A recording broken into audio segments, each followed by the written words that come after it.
Next, I would like to introduce Sarah Vella and Catalina Lin.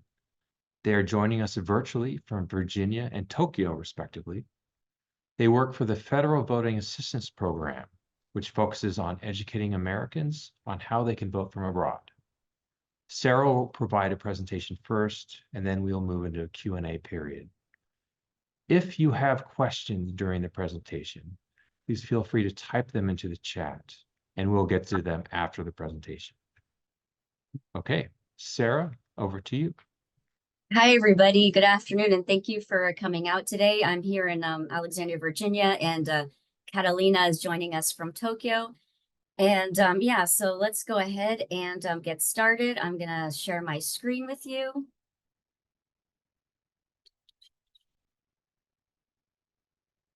All right. And so as mentioned before, if you have questions, those go in the chat box. I just ask for your patience in that I will be covering a lot of your questions during the presentation. So I will get to your questions afterwards because a lot of your questions will probably be answered during the presentation. So if you can please bear with me, that would be great. And I also posted the links that we'll be using during the presentation in the chat box. So the most important link is FVAP.gov. That's FVAP.gov, as in Federal Voting Assistance Program. Everything I'm covering today is going to be on FVAP.gov and more. So everything you need is on here. A little bit about us. We're actually under the U.S. Department of Defense, under the Office of the Secretary, and we work with all the military services, Department of State, Department of Justice, and election officials from all 50 states, 4 U.S. territories, and the District of Columbia. And our job is to make sure that U.S. citizens, in terms of those that are living abroad and also military and their families, are aware of their right to vote and have the tools and resources to do so from anywhere in the world. So if you don't remember anything from this session, at least remember our website, fvap.gov, because everything is on there, including our contact information if you want some more information afterwards or so forth. Okay, so what are we going to answer today? So these are some frequent questions that come up. So first of all, how do I vote while overseas as an overseas citizen? How do I determine my state of residency? So a lot of people that have moved out of the US, say 20, 30 years ago, they say, oh, well, I'm no longer living in my old state. You know, I'm not associated with them. And they're kind of confused in terms of how they end up, you know, registering and so forth. With that said, elections in the US are held by the states. You have to have a state of residence in order to vote in US elections, even if you're voting just straight for the president. It doesn't matter. You have to have a state. And I'm going to go over how to determine what your state is for voting purposes. Sarah, go ahead. I'm sorry to interrupt. I don't know if you meant to share your presentation. If you Oh, do, is it not showing up? See it. It's not showing up. Just want to check in with you on that. Okay, let me, sorry about that. No worries. Let me go back. Okay, can you see it now? Yeah, great. Okay, that's good. All right, so FVAP.gov, like I mentioned, make sure that you know our website. It's also in the chats. So these are the questions, like I mentioned before: how to vote while overseas, how to determine my residency, how do I register and request a ballot? A lot of people are confused on how to do that. How do I send my voted ballot back? A lot of people aren't aware that a lot of states accepts ballots back by email and fax or online portal upload, so it's not just mail. And also what happens if I don't get my ballot. So I'm going to be going over all of these and more. Okay, so the process. You first start out by registering a vote and requesting an absentee ballot. You do this usually by filling out what's called a federal postcard application or an FPCA. I put the link for this also in the chat. And after you fill it out, whether you do it online or you have a paper copy, you have to sign it. So if you do it online, you have to print it out, physically sign it, and then you could scan it in or take a picture of it, and then you can email it to your election office. A lot of election offices take it back by by email. Some don't, and how you find that out is through what's called our online voting assistance guide, which I'm also going to show you where to find and how to get it. So that's the first step, is you have to fill out your voter registration absentee ballot request, send that in to your local election office back in the US. Very important, back in the US. It's your local election office, and it's typically where you last resided prior to leaving the US, regardless of how many years it's been. That's the first step. After you send it to them, if all is well, they will process it and send you your absentee ballot 45 days before the next federal election. So if you use the FPCA, which is the federal form, you're guaranteed certain protections in terms of you can get your ballot by email if you prefer, which means that you'll have less chance of getting delays and getting your ballot, getting it back, and so forth. And you can also use what's called the federal write-in absentee ballot. Yeah, so our recommendation is use the federal form, because not all state forms provide these protections. So sometimes people come to us and say, hey, I applied for my absentee ballot and my state rejected me. And the first thing I tell them is, hey, did you use the FPCA to register? They say, no, I use my state website. Well, there you go. Because states aren't required to give you these protections if you use a state form, only if you use our federal form. And like I said, the link for this is in the chat. It's on FVAP.gov. So very important you use the federal form. And we recommend that you do this every single January of every year, including odd number years, because elections in the US also take place in odd number years. For example, you have special elections and so forth. So our recommendation is every single January, you fill this out, send it to your election office, so you're guaranteed to get your ballots for that calendar year, because this form is only good for one calendar year. Some states might honor it for longer, but other states might not. So that's our advice. And if you haven't done this yet, our recommendation is just go ahead and do this now. Don't wait on this. So if you do send it in and something's wrong on your form, say you forgot to sign it or your election office needs more information from you, they are required to notify you and let you know why it's been rejected or what information they need. However, if everything is good to go and they process it, they are not notified. They're not required to notify you if they accepted it. This means that it's up to you as the voter to contact them. You can either go to their online portal where you can see if you're registered, or you can call or email your local election office. And like I said, being elections are held by the states, not the federal government. Only your local election office or your state has the ability to look you up and see if you've actually even registered. So you cannot call us at FVAP. We won't know. You can't contact your embassy or consulate. They won't know either. Only your state would know if you actually registered and if you're still registered. Very important. So say all is well. They send you your ballot within 45 days. If you opt to choose get your ballot by email to you, you should get it by that 45th day. If you don't choose to get your ballot emailed to you, then who knows when you'll get it, because the default is mail and who knows how long mail will take. So our advice to overseas citizens is when you request your ballot, make sure you check the box that says email online on the FPCA, so that way you can get it within your inbox 45 days before every single federal election for that calendar year. Okay. All right. So you get your ballot. After that, you must print it out, sign it, and send it back to your local election office. To check how your local election office accepts ballots, whether it be email, fax, mail, you can check our online voting assistance guide. All states accept ballots back by mail, but there's quite a few that also accept them back by email or fax.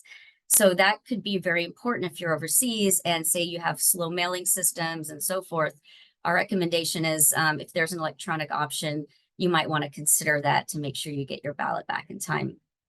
Other options, when it comes to mailing it back, say your state does not accept electronic return. In that case, if you have to mail it, you have three options. You can send it by regular mail, say in Vienna, you go to the post office there, you pay international postage, send it back that way. Second option is you can use a private courier service such as DHL, FedEx, UPS, and so forth. Or the third option is you can send it through diplomatic pouch. through your embassy or consulate. Just be aware that through the diplomatic pouch, there are typically delays. Every post is different. To find information about your particular post in terms of how long it takes, how many weeks, and where to drop it off, to who, when, you would need to contact the embassy or the consulate directly, because they all have different guidelines for this. And also be aware that if you are sending it through diplomatic pouch, it still has to get through Dulles, Virginia first at the sorting facility. And there, if there's an issue with, say, the pouch, there's one single item might hold up the whole pouch for, say, additional week for security clearance, or, for more screenings. And then from there, it has to get into the United States Postal Service, and it finally gets to your election office. So depending on where you're at overseas, it could take anywhere from 3 to 6 weeks. So like I said, just think twice. If there's another way you can get it back, we do recommend you might think of that way. Because time is of the essence for sure, to make sure you get your ballot back. In the event you do not get your ballot within that 45th day, our advice is you do two things. First, contact your election office. Say, hey, what happened? I should have got my ballot by now. Second thing is we recommend you send in what's called the federal write-in absentee ballot. I put links on that on our website too. I'm sorry, in the chat. So you can go ahead and if you want to take a look at that, it's there. So this is a write-in absentee ballot that you can use in lieu of your official ballot from your state. And so you would have to go ahead and write in your choices and so forth. We have an online assistant that you can go in and put your choices in and so forth, and you can go ahead and send that to your local election office. Either way, you will still have to print it out, sign it, and send it. Even if your state accepts ballots back by, say, email or fax, you still have to physically sign your voter certification or oath page. So very important to know that. After you send it to your election offices are not obligated to tell you if they accepted it. They are only obligated to tell you if they rejected it. So the biggest rejection reasons are it came in too late, or there's a mismatched signature, or you forgot to sign it. But it's up to you as a voter to make sure that your election office got it. A lot of states have online portals you can go on, and links to those portals can be found on our website. If your state doesn't have one, you can call or email them. But it's the voter's responsibility to check to make sure they got it. And like I said, you have to check with your local election office back in your state. You cannot call us at FVAP. We won't know. Just so you know, the federal government is not allowed to collect any sort of voter data or voter information. We don't do that.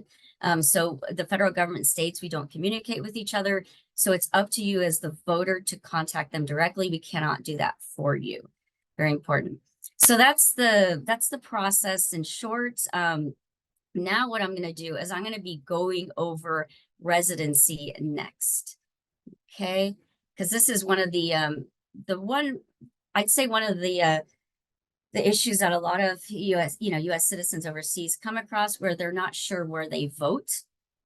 So if you have voted in the U.S. before, this is usually going to be the place where you last voted. So it's whatever jurisdiction you resided in, whatever county that was in that state.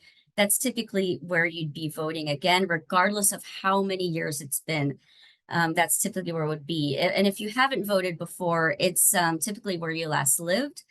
And say you left the U.S. when you were a child, or even 1 day old. You were born in the U.S., and then after you're born, your parents decided to take you to Vienna or wherever. In that case, you would use whatever address you were at, like where your parents were living on that day you were born, for example. And if you can't find out, then you'd use the hospital address. But if you were born in the U.S., you do have a physical residence address prior to leaving. You will have a voting residence regardless of how many years it's been. Very important. That's the address you will be using, and you will continue to use this address unless you physically move back to the U.S. and change your voting residence somehow. There are exceptions, like some people say they ended up, buying a place in the U.S. and then they went to the election office there and they went ahead and registered whatever. As long as your election office okays that, then that's fine. So it's really up to the voter to determine where their voting residence is. And keep note that you don't have to have any ties to that address. That address also could not even exist today. Say it was bulldozed down and now there's a shopping center. You know, in that case, you still use that last residence address at the time you lived there. Even if it was 50 years ago, it does not matter. Very, very important that, you know, you try and find that address. If it's been a long time, at least try and remember what you do know. Maybe you know the street name at least, or a landmark or something around where you used to live, and you can communicate that on your FPCA to your election official. And also, you don't have to have an intention to return to that state. You still would need to use that address typically. When it comes to people that have never resided, the situation is a little bit different in that most states allow people that never resided to vote. Some states might not. On our website, on FVAP.gov, we do have a page dedicated to this that tells you what's required per state if you've never actually lived in the U.S. And, you know, and if your state's not listed, it means you're one of those states that doesn't have it on their state laws. With that said, if you've never resided, which means that you were not born in the U.S. and you never lived in the U.S. So those two things have to be met to be considered never resided. You were born overseas and you never actually lived in the U.S. after, you know, afterwards. You typically would use your parents' last known residence address in the U.S., regardless of how many years it's been, same thing. So you need to try and find that address out, and that's the address you would use for voting purposes. And also, please note that you can only have one voting residence for federal elections. You cannot have multiple addresses. And like I said, it's typically where you last resided, but there are exceptions. If you are voting in, say, state elections and local elections, there could be tax implications, but typically not federal. I'm not a CPA or a tax attorney, so my advice is if you're concerned about taxes, you must contact a CPA, a tax attorney that specializes in your state of residence. Another thing is, say you changed your voting residence. Like I said, you were residing in one place and then you ended up going back to the U.S. You established connections in another state. It's up to you, the voter, to contact your old election office in your old state and remove yourself from voting rolls, because states don't communicate with each other. It's up to you to do that as a voter, and it's illegal for you to vote in two states. Okay, so that's residency. So in terms of the federal postcard application, I'm just going to go through this briefly. So we recommend that you use the online assistant to fill this out. And the reason is our online assistant will have all of the state guidelines that I talked about in my, in the virtual voting assistance guide. It will have them embedded already in there. So you're less likely to make mistakes, and you'll put in items that are required for your state, because each state will have different requirements in terms of how you fill this out, what information is needed, and how you can send it back to them also. So when filling this out, you have to choose a classification.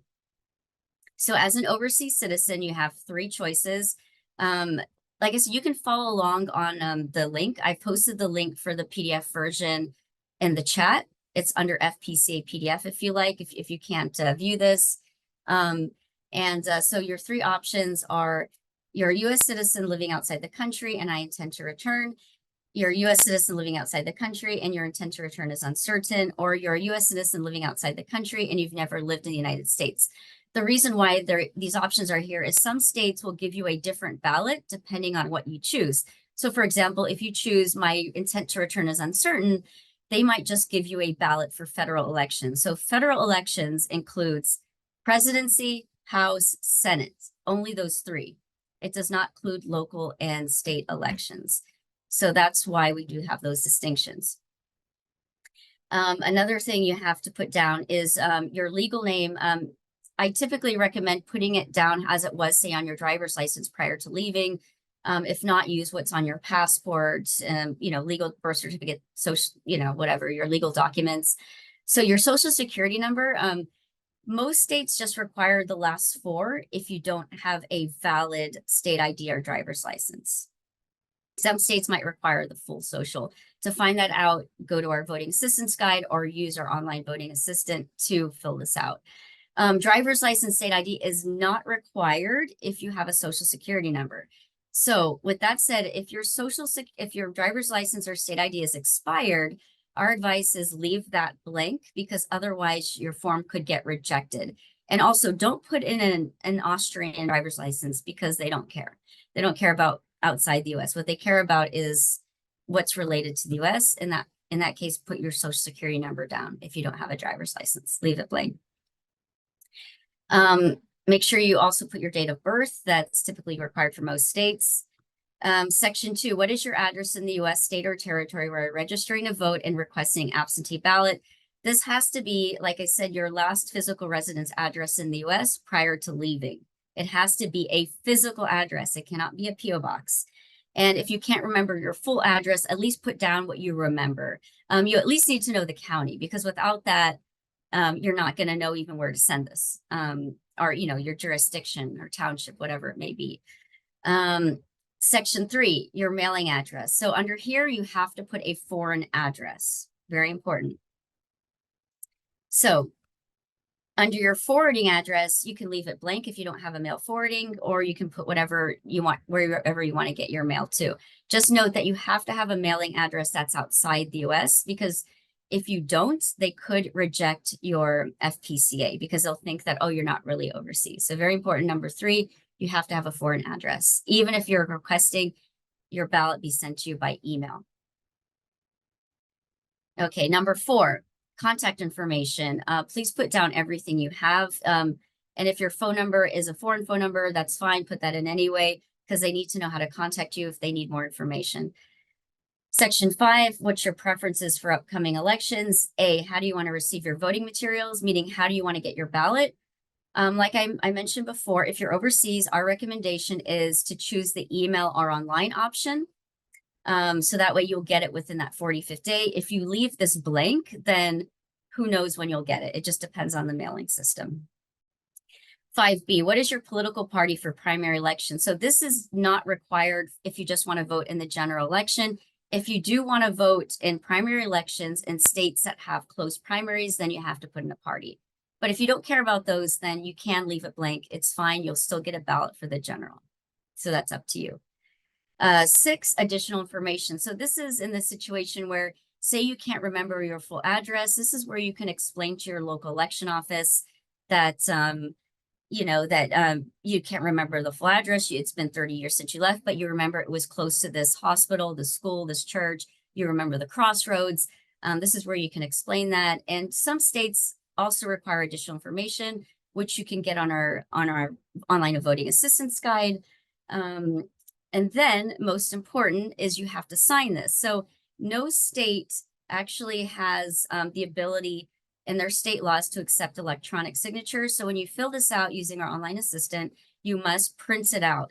So you'll download it to a PDF, and the PDF package will include all the information in terms of deadlines, where to send it, and so forth for your state's telephone number, their email address for your local election office. So all the information will be in this PDF package that you download.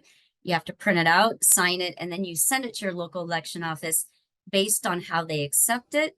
And you can get that information again, like I said, in our online voting assistance guide. So very important you reference that guide when filling this out and sending.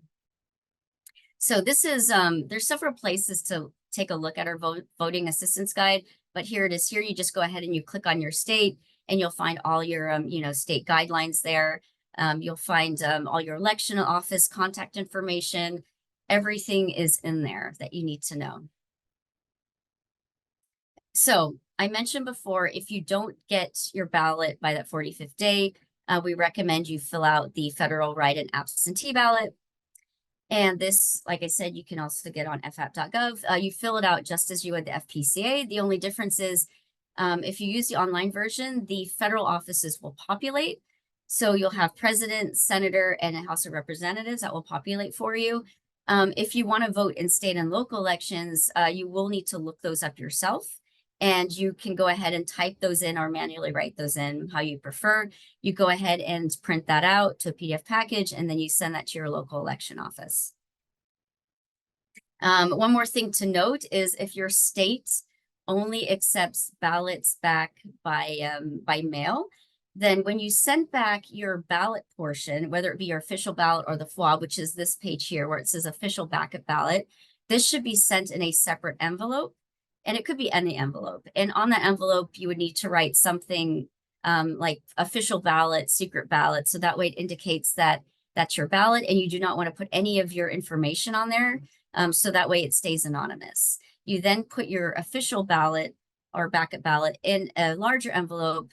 And then you would also include your voter information page or your voter certification page or voter oath page, depending on how your state defines it.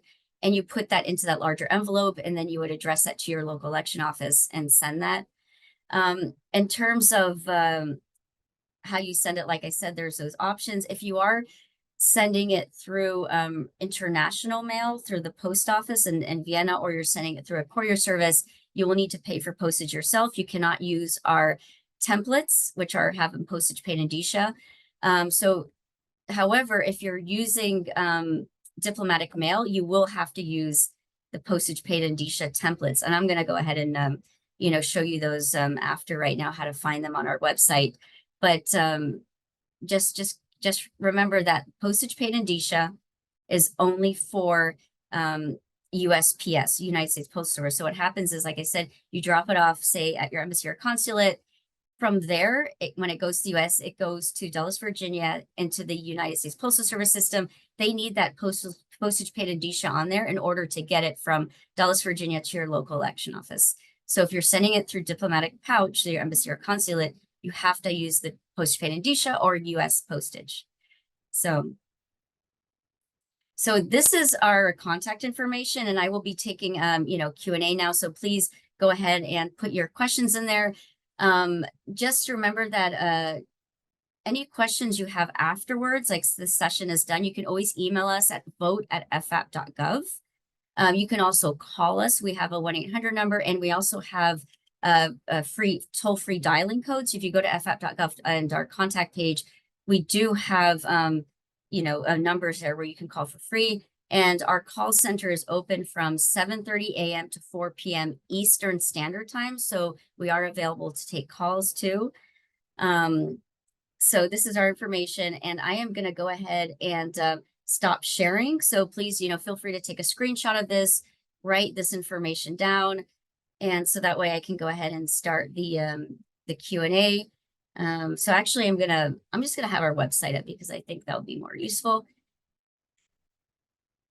Okay, so I'm gonna go ahead and look at the chat, put this down, ffap.gov. All right, so let's start. With me for a second, I just wanna make sure I read these well. Okay, so is it possible to have the physical ballot mailed to the consulate embassy for pickup in case my state doesn't allow email or online and my physical address abroad is a bit up in the air? So what this person is asking is, I don't live close to the embassy or consulate, so it's kind of a burden for me to be able to get there. Can I mail it to my embassy or consulate? So this depends on the post. So each post is different. So Robert, I don't know, are people able to do this, or do they need to physically drop it off? So if the question is whether they can receive the ballot from No. their state. They want to have, oh, you're saying mailed to the embassy or consulate. Yeah. So in that case, So okay, so not sent, but okay, it's possible to have the physical mailed. So all states allow for ballots to be emailed. So there's no reason for you to have it mailed to the embassy or consulate for a blank ballot. Now, when it comes to sending your ballot out, I don't know, can people mail it to the consulate if they need for you to get it back to the US for them? I don't know if that's an option there. yes, so let me jump in. And just to clarify, we cannot receive mail for individual Americans at the consulate, so we definitely cannot do that. However, if you would like to mail voting related things through the diplomatic pouch, you can drop it off at our consular section. And I'm putting our consular section's physical address in the chat right now. So if you would like to use the diplomatic patch to send things back to your jurisdiction that are related to voting only, such as your ballot or your federal postcard application, then you can bring it to the consular section and we will send it for you. We recommend that people allow at least 4 weeks. Even more is better ahead of whatever the deadline is. Yeah, thank you. With that said, like I said, all states are required to email you your ballot if you request it to be emailed to you. But to do that, you have to use the FPCA. So if you're using state forms, I don't know. It depends on what their state laws are. But if you use the federal form, which is the FPCA, they have to email your ballot if you check the box for email online, regardless of what state you're from. And then, okay, so next question. When now residing in Austria, if you're going to be in your previous resident state on election day, can you vote there instead? So this is a question for your local election office because only they can really answer this question for you.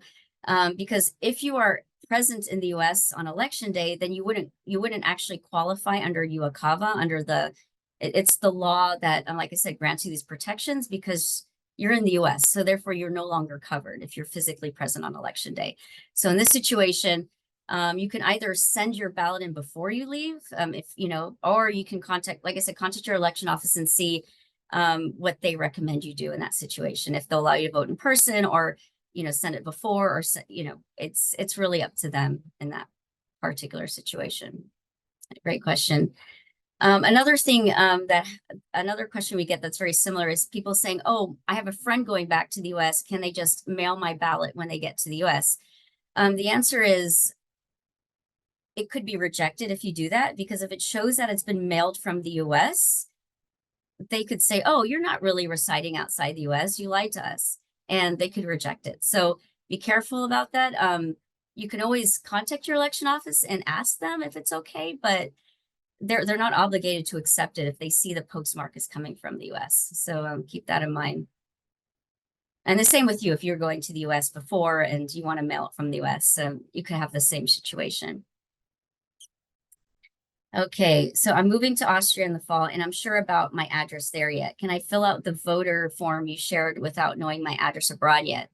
So to send in your FPCA, you have to be abroad. So with this said, if you are leaving to go overseas and it's very close to the election, our advice is to see if you can do early voting. A lot of states do allow this. So contact your election office, say, hey, I'm leaving right before the election. Can I go early vote, whether it be in person or absentee ballot when you're still in the US? That's our advice. If not, you will need to wait until you're overseas until you send your FPCA back to the US. You cannot send in an FPCA if you're still in the US. So, and then once you get to Austria, you can use whatever address you think you'll be at during the election. So sometimes people might move around. Like, for example, we have people that will be in a motorhome and they, travel around whatever Europe. That's fine. They just need to think, okay, where do I plan on being on the day of the election? And they need to put down some sort of address. So say they're staying at some mobile home park, they can maybe use that address or some sort of street address. Like you have to actually have some sort of physical location. And it doesn't matter if you can accept mail there or not, because like I said, if you request your ballot be emailed to you, then it really doesn't matter where that address is, as long as it's overseas. So great question. All right. Okay, so any other questions? I see that's it for the chat. Great. If there are no other questions, I'm going to say, Sarah, do you have any last words for us? Any final words? Yeah, I just want to say if anything else comes up, feel free to reach out to us at vote@fvap.gov, or you can call us. And yeah, like I said, everything you need to know is on fvap.gov. So after we're done today, I recommend taking a brief look at our website and yeah, just let us know. Thank you. Great. Thank you, Sarah, so much for joining us. It was a surprise to me to learn how complicated this can be. And obviously it's complicated because every state and jurisdiction kind of has their own slightly different rules. Mhm. I did personally use the FVAP website to register to vote overseas, and it was remarkably easy. I used the form filler that you described, and it all just worked brilliantly. It is actually a very easy to navigate website. So I support your reference for everyone to definitely go to the website. It's just packed full of excellent information and it's easy to see. So with that, I think we're going to close our session today. I want to thank everybody for joining us. As we all know, voting is very important. Thank you for taking the time to try to figure out how to do it while you're abroad. And we wish everyone a happy and safe spring and summer here in Vienna. Great. Thank you, everybody. Bye. Thank you.